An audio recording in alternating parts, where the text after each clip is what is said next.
Em fevereiro de 1959, 9 russos se aventuraram nas altíssimas montanhas Urais. 2 semanas depois, todos mortos. Esse episódio é real e ficou conhecido na história como o Incidente Dyatlov. Igor Dyatlov, no caso, era o líder dessa expedição, e em busca de resolver esse mistério, o Aipenic volta dos mortos para dizer: "Olá, pessoas, aqui quem fala é o Juquiba e o assunto vai ser sempre terror." E antes de qualquer coisa, eu preciso continuar sugerindo a vocês que curtam a página do Aipenic no Facebook, porque é só lá e apenas lá que vocês vão saber qual o próximo filme que esse canal vai revisar. Também devo encarecidamente solicitar que vocês ativem as notificações no celular para que vocês não percam os vídeos que eu lançar por falta de aviso. Tudo bem que vocês vão falar: "Ah, o Juquiba postou vídeo agora em março. Próximo vídeo é só em 2021. Calma. Tá, não é bem assim. Eu prometo que não vou mais pedir desculpas pelos meus sumiços, porque parte da audiência não entende que existe vida fora do YouTube, que existe trabalho, existe os estudos que eu não parei. Eu tô cursando a pós-graduação em metodologia do ensino da matemática agora, né? Mas isso ninguém quer saber. Então, por favor, não esqueçam de ativar as notificações e clicar em gostei agora. Vai, clica agora, rapidão. Isso, boa, beleza. Vamos pro vídeo sem mais delongas. Vocês já sabem que mais detalhes vêm no final do vídeo. Já sabem que esse vídeo tem spoiler, que é a revelação final do enredo. Então, preparados ou não? Partiu. You're not gonna use that stupid dotted red line thing to show us traveling, right? Wrong. Em 25 de janeiro de 2013, então, senhoras e senhores, preparem seus trajes de frio, porque o leste europeu é complicado nessa época do ano, e temos alguns jovens que preparam essa expedição em um dos lugares mais hostis e misteriosos no solo russo, a fim de concluir um projeto de psicologia, acreditem se quiser, sobre o qual a estudante Holly King, da Universidade de Oregon, se propôs a fazer. O trabalho consistia em analisar a psique de uma pessoa que se aventura em condições extremas de temperatura, podendo correlacionar essa hipótese ao misterioso sumiço dos 9 alpinistas ao final dos anos 50 na Rússia. História essa que Holly King sempre se mostrou grande entusiasta. Então, pessoas, para tal, a estudante monta uma equipe para explorar e documentar em vídeo aqueles altos montes por onde Mística e Tabu seriam seus convidados para, quem sabe, solucionar o mistério de Dyatlov. A equipe liderada por Holly continha Jensen Day como diretor, co-diretor, Denise Evers como operadora de áudio e mais 2 especialistas em escaladas. Esses seriam Andy Thatcher e J.P. Hauser, que os auxiliariam nas técnicas de caminhada e sobrevivência em terrenos hostis, como os que eles certamente iriam encontrar.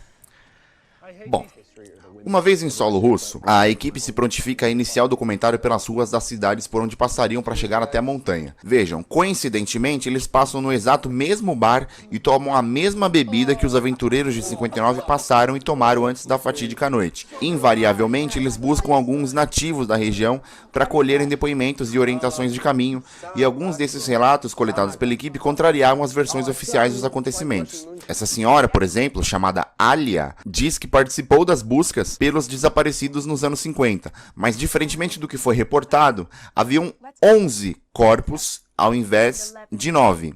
Um outro eventual alpinista que teria desistido em cima da hora de se juntar aos companheiros na escalada, lá nos anos 50, foi internado num hospício onde pela janela alertava os estudantes a se manterem longe de Kholat-Syakhl, região das montanhas Urais que eles pretendiam explorar a fim de solucionar um mistério enterrado na neve há mais de 50 anos. Na primeira manhã, acampados, algo bastante estranho aconteceu. Observem, haviam pegadas incomuns nos arredores das barracas em que dormiram, e essas atípicas pegadas pareciam não ter origem nem destino. Além de serem maiores que o normal, parecia impensável que alguém andasse sob a neve congelante descalço, mas esse evento não viria isolado, e só seria o começo dos problemas. As pegadas, quilômetros depois, voltariam a aparecer, e envolto a elas, um compartimento de temperatura avulso na neve continha uma língua decepada em decomposição lá dentro, ou seja, cerveja. Percebam que, aos poucos, coisas estranhas começam a acontecer ao redor do grupo, o que fatal e certamente traria a eles instabilidade necessária para cultivar a paranoia. Após horas de caminhada, eles finalmente chegam ao tão esperado local onde foram encontrados os possíveis 9 corpos dos alpinistas russos no passado, lugar que lhes pareceu ideal para parar e acampar durante pelo menos o tempo necessário para que se fizessem as devidas filmagens para o documentário. A Holly explica que a causa da morte relatada oficialmente daqueles 9 alpinistas teria sido hipotermia. Porém, em alguns deles pareciam ter lesões corporais atípicas para as quais não haviam sinais de luta. Alguns deles tiveram seus crânios amassados, outro teve a coluna quebrada, ou seja, versões que mais uma vez não se sustentam. Afinal, os russos teriam morrido de frio ou pelas lesões que tiveram, ou pelos dois. Além disso, como explicar as lesões que eles tiveram sem sinais de luta? Eram questões que mereciam reflexão, mas a realidade dos fatos é que era muito difícil chegar a uma resposta definitiva. Até que o relógio posicional e as bússolas que eles levaram na expedição ficaram descontrolados, o que podia apontar um magnetismo ou uma radiação de nível acima do comum naquele lugar onde estavam. Buscando a fonte da radiação com um contador Geiger que mede radioatividade, senhoras e senhores, eles encontram um compartimento secreto sob a neve. Havia uma porta que era trancada por fora, e isso significava que aquele esconderijo foi projetado para manter algo lá dentro, algo que, uma vez que o lugar era necessariamente coberto pela neve, deveria ficar lá indefinidamente. Como Holly e Jensen descobriram o lugar sozinhos, sem a ajuda do restante do grupo, eles decidiram voltar ao acampamento para aos poucos contar sua descoberta misteriosa. Mas, caros amigos, à plena 6 da manhã, avalanche. O fenômeno mortal acabou acometendo Denise, a operadora de áudio, e instaurando a discussão e paranoia no grupo restante mais uma vez sobre a validade do que eles estavam fazendo em nome de uma simples vontade de sua líder. Andy Thatcher também foi gravemente ferido pela neve em queda, tendo sua perna quebrada, o que dificultaria muito a locomoção da equipe a partir dali. Chegava a ser desesperadora a situação daqueles jovens, sem orientação posicional, sem perspectiva de ajuda, apesar do sinalizador no resgate ter sido lançado. O que fazer numa hora... Pera aí, tem 2 pessoas vindo ali? Meu Deus, o sinalizador deu resultado e o resgate, graças a Deus, estava vindo. Mas pera, é estranho, né? 2 pessoas assim, do nada, aparecerem praticamente no mesmo lugar onde o grupo estava. Chegam para socorrê-los, mas sem mochila, sem equipamentos de proteção.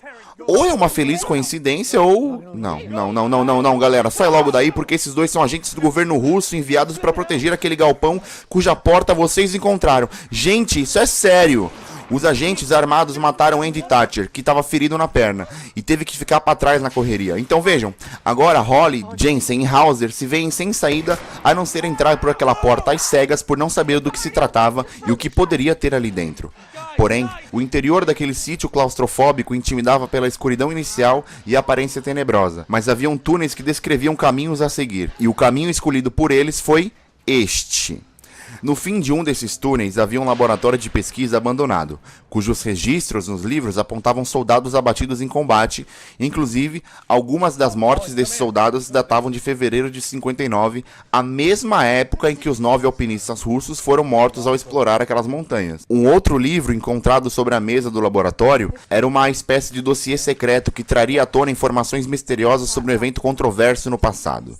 Senhoras e senhores, o arquivo encontrado pela equipe era ultra confidencial e relatava o Experimento Filadélfia. Bom, vamos lá, né? O que é Experimento Filadélfia? Em outubro de 43, pessoas, o navio destroyer Elridge foi objeto-alvo de um experimento militar financiado pelo governo americano que envolvia, acreditem, invisibilidade e teletransporte. Através da teoria do campo unificado de Einstein, que abarcava o eletromagnetismo e a relatividade geral, um outro notável físico chamado Nikola Tesla, junto com o Dr. Franklin Reinhardt, teriam posto a teoria à prova, fazendo manipulações nos campos de visão, tornando o navio invisível a olho nu, o que mais tarde seria utilizado como arma de guerra. 17h15. O sinal foi dado. Os geradores foram acionados. E o que aconteceu em seguida, de acordo com Horkheimer, foi arrepiante. Quando o experimento foi iniciado, uma névoa verde envolveu o Eldridge. E quando o nevoeiro se dissipou, não só a neblina sumira, mas o próprio Eldridge. Dispersão da neblina, capa ativada. Mas a história não termina aí. Alguns relatos afirmam que ao mesmo tempo que o navio sumiu do estaleiro naval da Filadélfia, o mesmo teria sido avistado em alto mar na Virgínia, e 15 minutos no passado, a milhares de quilômetros de distância. Os tripulantes do Arid durante o experimento, porém, não teriam saído ilesos do projeto. Alguns desenvolveram sérias disfunções mentais, outros simplesmente desapareceram, e uma outra parte teria sofrido mutação genética pela forte exposição ao campo eletromagnético e radioativo envoltos no experimento. E dessa forma, o projeto foi cancelado pela Marinha. Não há, no entanto, uma comprovação cabal de que o experimento de fato existiu, porque as autoridades militares negam o projeto, o que faria sentido se ele fosse ultra confidencial. Mas essa história certamente alavancaria dezenas de teorias conspiratórias sobre acobertamento governamental que até hoje são lembradas pelos nativos de lá. Então, voltando ao nosso enredo, como eles não podiam mais perder tempo, o nosso trio restante, era hora de deixar a curiosidade de lado e procurar uma saída segura daquele local. Mas os caminhos sinuosos, estreitos e escuros confundiam, e então Holly e Jensen deixaram o ferido J.P. Hauser no salão principal e entraram numa câmara de execução que, além de cadáveres decompostos pela sala toda, havia um militar morto numa maca sem a própria língua. Ah, é aquela língua lá no negócio de temperatura. Aquela língua era dele, como se algo ou alguém a tivesse colocado lá após exterminá-lo por algum motivo. Agora, pessoas, pasmem! No meio dessa bagunça obscura, eles encontram uma filmadora ainda com bateria, cujas imagens armazenadas eram rigorosamente as mesmas que o grupo havia feito até agora com suas próprias câmeras desde que pisou na Rússia. As mesmas! Como isso é então que barulhos animalescos começam a ecoar sobre as paredes daqueles túneis, como se algum perigo iminente os estava por caçar. E senhoras e senhores, que isso? Mano, pelo amor de Deus, vocês estão vendo isso? Eles foram cercados por humanoides de aspecto grotesco e desfigurado por toda parte, com os quais travaram breves meio confrontos, porque parecia impossível livrarem-se deles. Mas vejam, eles pareciam meio metafísicos, né? Parecia não ser possível machucar esses seres, porque na iminência de qualquer contato com eles simplesmente se desmaterializavam e apareciam em outro lugar. Criaturas de força e rapidez inumanas pareciam ter o dom do teletransporte, o que corroboraria a tese dos experimentos no Projeto Filadélfia. Então, vejam, era como se aqueles seres, aquelas criaturas metafísicas, fossem uma consequência direta da exposição física dos campos durante o experimento, que além de mutação genética, deu a eles o poder do teleporte. O J.P. Hauser é morto por uma dessas criaturas, e Holly e Jensen conseguem abrigo num dos cômodos daquela câmara, sobre o qual parecia ter uma fechadura firme que lhes mantivesse a segurança. No entanto, esse lugar onde entraram para se proteger tinha uma passagem peculiar. Observem estarrecidos que havia uma espécie de caverna pela qual Holly jogou uma pedra no intuito de medir sua distância. Mas o efeito que aquela pedra causou na passagem pelo caminho se mostrou fisicamente impossível de entender. Eles não sabiam, mas estavam diante da Passagem da Morte, que era um buraco de minhoca que supostamente teria sido cunhado por uma tribo local chamada Mansi, cujo vocabulário denominava o famoso Kolatsakil, além de serem notáveis escritos rupestres referenciais nas paredes desse túnel cavernoso. Senhoras e senhores, isso significa dizer que, encurralados nesse compartimento, ou eles abriam a porta que os mantinha seguro e enfrentavam as criaturas humanoides dotadas do teleporte, sedentas pela vida de Holly e Jensen, ou eles ficavam onde estavam até esperar a morte certa pela fome e desnutrição. Ou, bom, a opção mais viável foi simplesmente tentar a sorte, porque as duas opções que eu disse agora significavam a morte certa.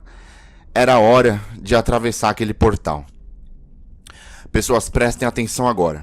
Tá? Por favor, atenção agora. Seguros de que era a única opção, eles precisavam mentalizar o local mais próximo em suas cabeças para que o processo do teletransporte os levasse até lá, porque como não haviam controles nem máquinas naquele lugar, o portal, caso funcionasse, ou os levaria para um lugar fixo no tempo e espaço, ou para qualquer lugar em qualquer época. Senhoras e senhores, eis que, ao atravessar a passagem, o casal foi teletransportado ao lado de fora do compartimento, mas a questão do tempo ainda era peculiar. Enquanto desacordados, Holly e Jensen foram encontrados por um casal que ajudava na busca de 9 alpinistas russos desaparecidos, outrora comprovados mortos em expedição comandados por Dyatlov. A mulher do casal que encontrou Holly e Jensen chamava-se Alia, mas foi logo dispersada pela presença de oficiais do governo que a alertavam a não se intrometer. A mulher que no prólogo do documentário afirmou ter visto 11 corpos ao invés de 9 desaparecidos, era ela, corroborando a teoria nefasta de que Holly e Jensen teriam voltado 54 anos no tempo e no espaço, situando-se agora no rigoroso mesmo instante em que aconteciam as buscas pelos 9 russos aventureiros que morreram na passagem da morte. Os oficiais estupefatos com a modernidade que o casal se apresentava, né, com as roupas modernas, com a filmadora moderna, capturaram-nos e os levaram de volta ao compartimento, onde estariam fadados a viver a vida como criaturas sujeitas aos estudos e experimentos do laboratório ali montado, para no futuro serem eles mesmos algumas das criaturas que eles combateriam em 2013, lutando pela vida, forçando-os a adentrar na passagem da morte. Acreditem se quiser, pessoas, que na nossa vida nem tudo são flores. E nem todos os trabalhos de faculdade terminam como realmente deveriam. Percebam, por favor, que um simples projeto de psicologia se transformou numa catástrofe metafísica, além de uma descoberta que mudaria para sempre o curso das coisas. Se algum de vocês, algum dia, por curiosidade, resolver passar pelo Collateral Kill, certifique-se de sua segurança, porque, quando menos você esperar, você pode estar na passagem da morte. O mistério da passagem da morte, ou originalmente Devil's Pass, ou inicialmente The Dyatlov Pass Incident, é um filme de terror sobrenatural russo-britânico lançado em 2013 no formato found footage mesclado ao falso documentário, produzido pela Aldamisa Entertainment, AR Filmes, Non-Stop Productions, Midnight Sun Pictures, distribuído pela IFC e, claro, com selo R de classificação indicativa. Aos bolsos da bilheteria, a produção consegue arrancar pouco mais de 5 milhões de dólares em arrecadação, culminando numa pontuação de 5.7 no IMDb, ou seja, nota azul, e uma aprovação de 48% no Rotten, que são parâmetros populares de avaliação. A crítica especializada se mostra em cima do muro, alegando desconsiderações que o documentário faz da verdadeira história ocorrida em 59, com distorções animalescas e exageros contextuais, mas que uma vez tratada como ficção, a produção tende a ganhar pontos nesses aspectos dos quais citei. Na minha humilde opinião, o filme é bom no sentido de não se comprometer a realmente desmistificar um incidente verdadeiramente acontecido no passado. Tudo bem que o desencadear de circunstâncias, a certo momento, nos leva na direção de solucionar o mistério da passagem da morte, de fato. Mas o caminho alternativo que o filme toma sugere um tom de impossibilidade dessa solução, tornando a metade da trama em diante uma obra de ficção científica e terror, sendo que da metade para trás assistíamos a um documentário baseado em acontecimentos reais. Por isso, o filme comigo tem nota 7. Se vocês gostaram do vídeo, por favor, cliquem em gostei e se inscrevam no canal para levá-lo adiante. Repassem aos seus amigos, principalmente àqueles que curtem filmes de terror, e fiquem na paz.